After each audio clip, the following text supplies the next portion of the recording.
Guys, how's everyone doing today? So, this is my, I believe it's my second Frostworks video, so let's get right down to it. This is my Spear Orc Big Gun unit.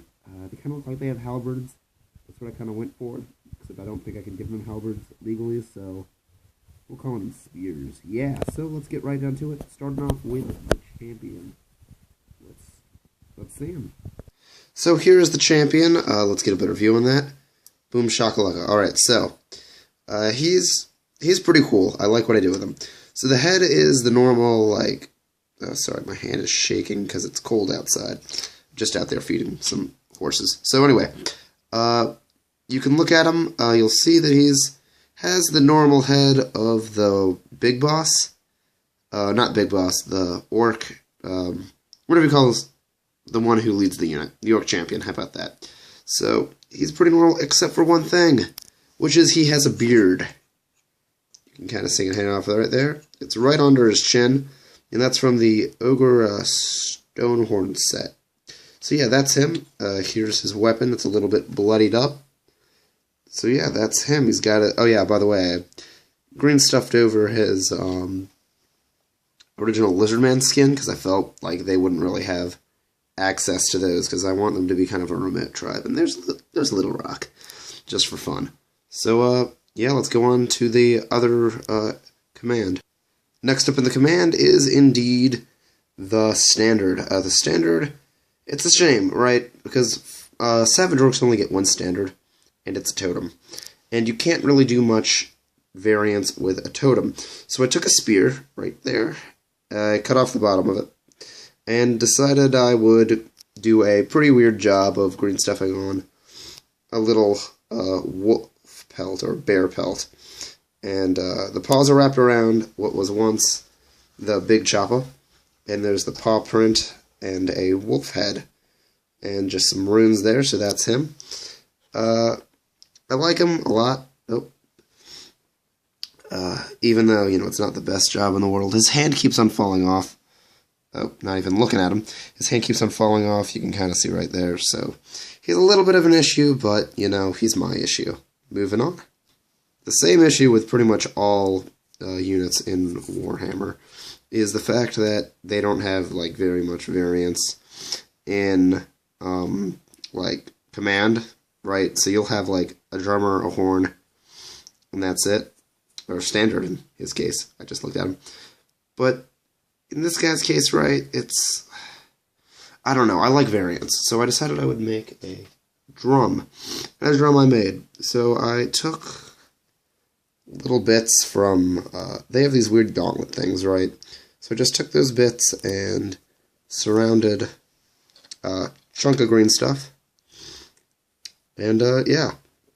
I like him, he's screaming, he's got earmuffs on, and he looks just ready to go into war, and there's, of course, his war paint. So, let's get into the units, shall we? I just wanted to say real quick, I really, really like green stuffing hats. If you can't tell, like, half of these guys have parkas on, or earmuffs or something. I really enjoy green stuffing hats. So the rest of the front line consists of these two guys.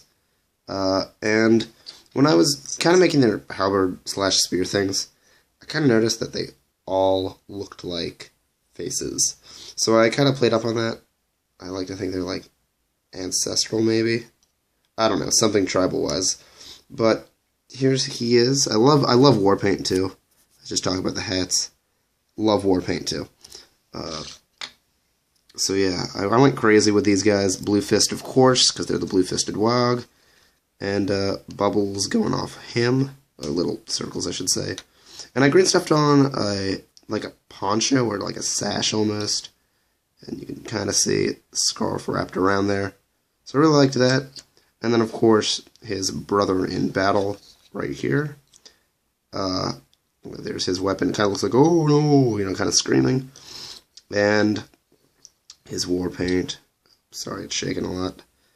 And yeah. I really, really, really was satisfied with his face mask. I thought that was really cool. And then I really liked also the bubbles I did on his legs, or the little circles. I think that was really, really neat, and Just gave him a lot of character. So, moving on to the back row of guys.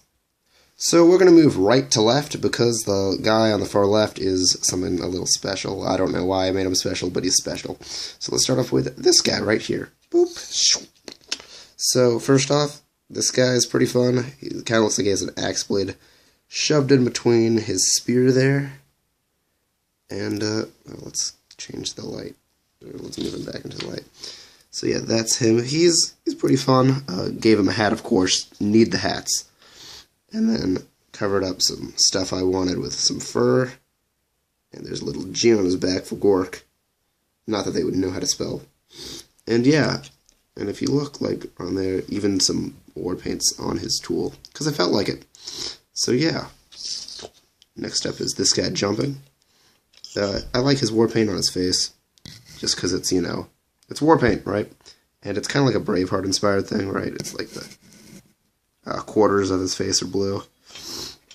Oop. And he's got some gems on him. Oh, no. Oh. So yeah, war paint on his shield, on his butt. War paint everywhere, fur everywhere. Love these guys. So next up, this guy. I really like the lines I did on the back of his face and then kind of transcribed around him. Really like that. This weapon, of course, has the face on it. Like, oh. Like him a lot. The bone, just, I don't know. I feel like war paint and the fur that I've customized him with just gives him so much personality, and I feel like each one has a story behind them.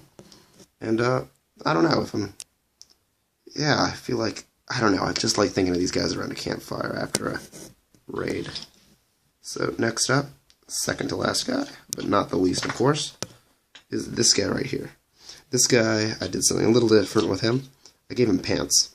I figured maybe he got cold, so give him some pants. And his fur hat. His head is, you know, looks a little warm. Got the cold blue war paint going down though. Grasping the spear, and then I really like the war paint right here. Don't know why though. I don't know. It kind of looks. I don't know. I just really like it. It's got a little bit of blue on that one, but of course this hand is blue. Now I will say that I forgot to do a lot of shields for these guys, so that was a bit of a whoopsie on my part. But yeah, that's him. And then finally, this guy. Now this guy is special. Let's get you out of there. So this guy is special for the sole reason of his shield and his little loincloth. I was bored and I painted it up like a leopard. That's pretty much it. But I like to think that lore-wise, you know, he was raiding some caravan of man, and he found this skin, and he was able to take it. And if you're from where they are, they have brown, black, some albino pelts, but nothing like this. And I feel like he took pride in taking it, and that's why he wears it on his shield and that. I don't know, just a little fun stuff I like to have. Of course, here is his. Here's his halberd, or, you know, spear, which is what it's going to play as. And then just your everyday war paint. Not everyday war paint. War paint's always different. I have a little, actually, bite mark war paint on there that I liked. So yeah, that is the unit. So that was episode 2 of the Frost Orcs. Hope you guys enjoyed just looking at them. Now, they're not based quite yet. I will be doing a video on how to base, maybe on them, maybe on another guy, because I know some people want to know how I did the snow effects. So I'll show you guys that. But yeah, that's basically it. Leave a like, comment. Please leave a comment. I love comments. I will respond to it. I can almost guarantee it. So yeah, Frostworks. There will be more to come this week. So yeah, these are my Frostworks, Unit 2. Big guns with spear and shields. Unless there's some weird rule that I can give them halberds. But spears and shields, because that's a really good thing for big guns. So, thank you so much. Bye.